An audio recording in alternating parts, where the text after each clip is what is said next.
Capítulo 27, exercício 37. A figura P2737 mostra a seção transversal de duas linhas de carga infinitas que se estendem perpendicularmente para fora da página.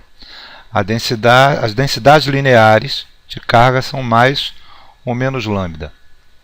Obtenha uma expressão para a intensidade do campo elétrico E a altura y acima do ponto equidistante entre as linhas. Desenhe um gráfico de E versus Y. Bom, se nós conseguirmos o campo elétrico gerado por uma linha de carga qualquer, basta a gente aplicar nessa situação e a gente vai obter o campo elétrico total. E como é que a gente faz isso? Primeiro a gente pega uma linha de carga de densidade lambda e eu quero o quê? Calcular o campo elétrico num ponto qualquer do espaço. O que a gente faz? Primeira coisa, a gente estabelece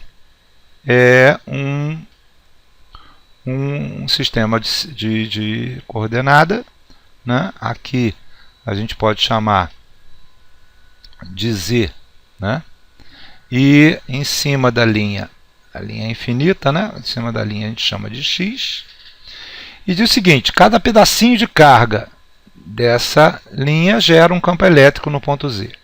Então, ele gera um campo elétrico no ponto Z, já que cada pedacinho a gente pode considerar uma carga pontual, infinitesimal dQ, e ele gera um campo elétrico dE pela lei de Coulomb em direção entre a carga e o ponto, e se a gente considerar essa carga dQ como positiva, repulsiva, vai da carga para o infinito, certo?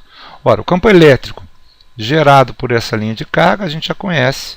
É o campo elétrico coulombiano, é KdQ sobre R ao quadrado, onde R é a distância entre a carga e o ponto. Certo?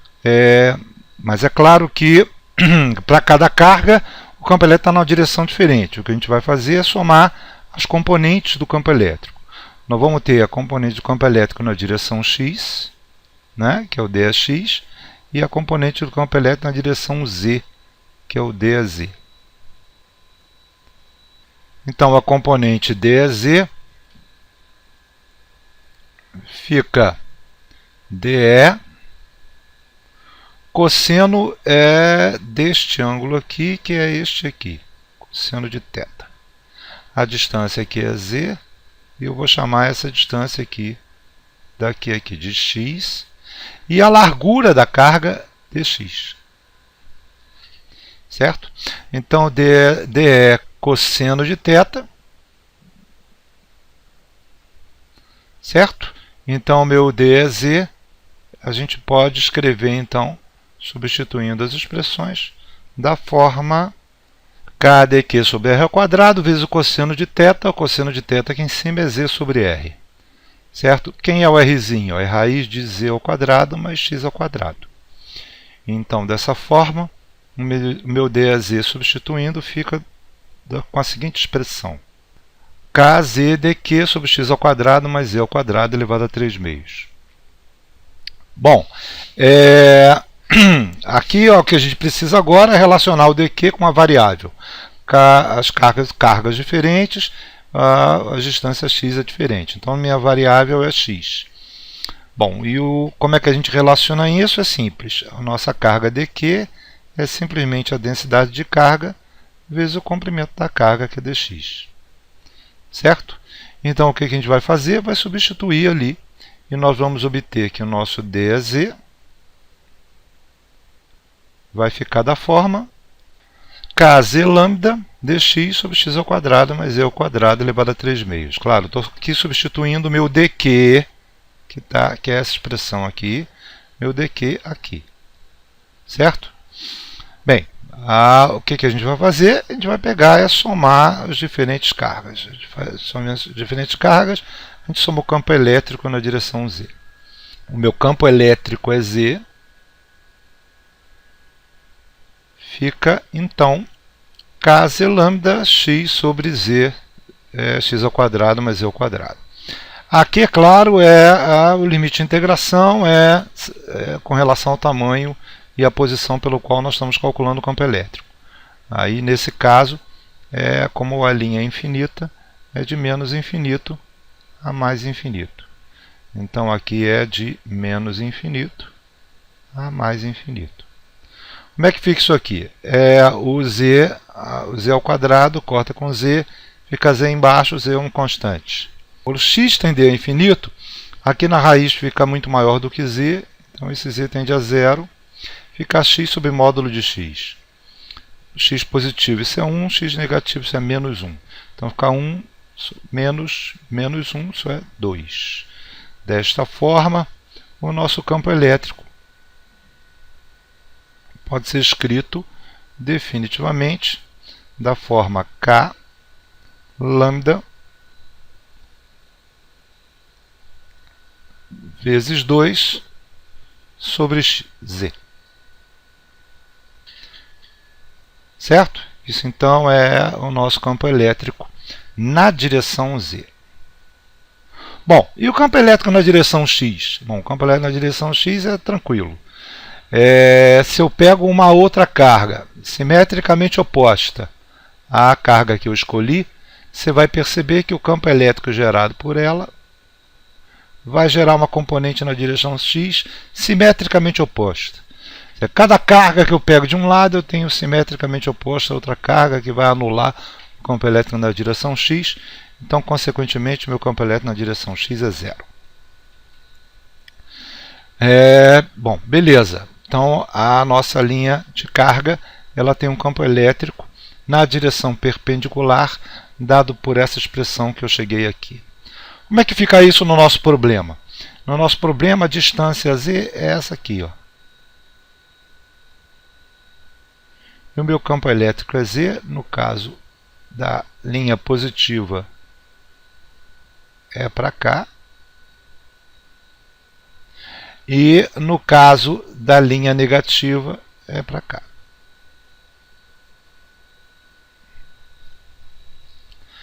Bom, e cada um deles, já que os dois têm lambda e menos lambda, cada um deles tem exatamente o mesmo módulo. Se tem o mesmo módulo, a componente na direção y, ele anula.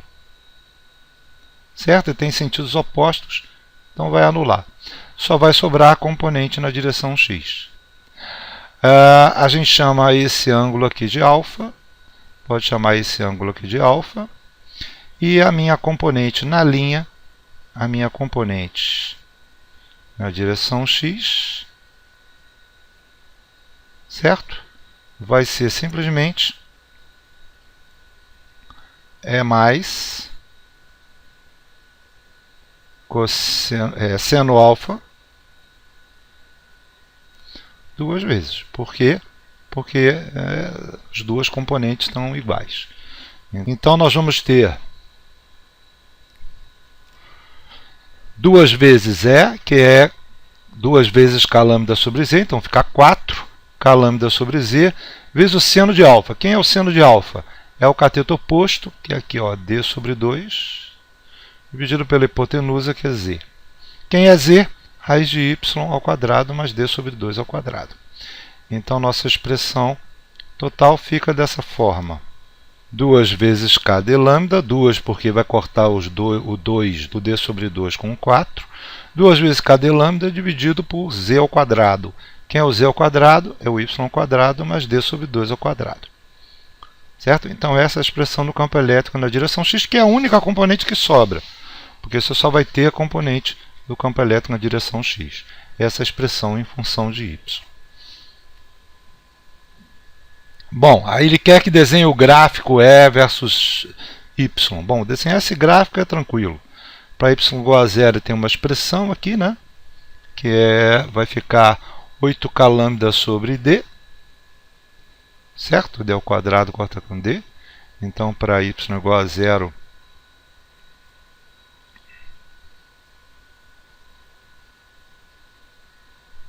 então, nosso campo elétrico em função de 8k lambda sobre z. E o nosso y, quanto maior o y, menor o campo elétrico. Então, ele vai descer a partir desse valor. Vai descer a partir desse valor, e quando o y tende a infinito, o campo elétrico tende a zero. Então, o nosso gráfico vai ficar assim. E aqui 8 Klambda sobre D. Se você derivar isso aqui, você vai perceber que a derivada do campo elétrico no ponto 0 é 0. Então aqui é um patamar. Esse patamar depois vai cair tendendo a 0. Esse é o gráfico do campo elétrico com Y. É isso.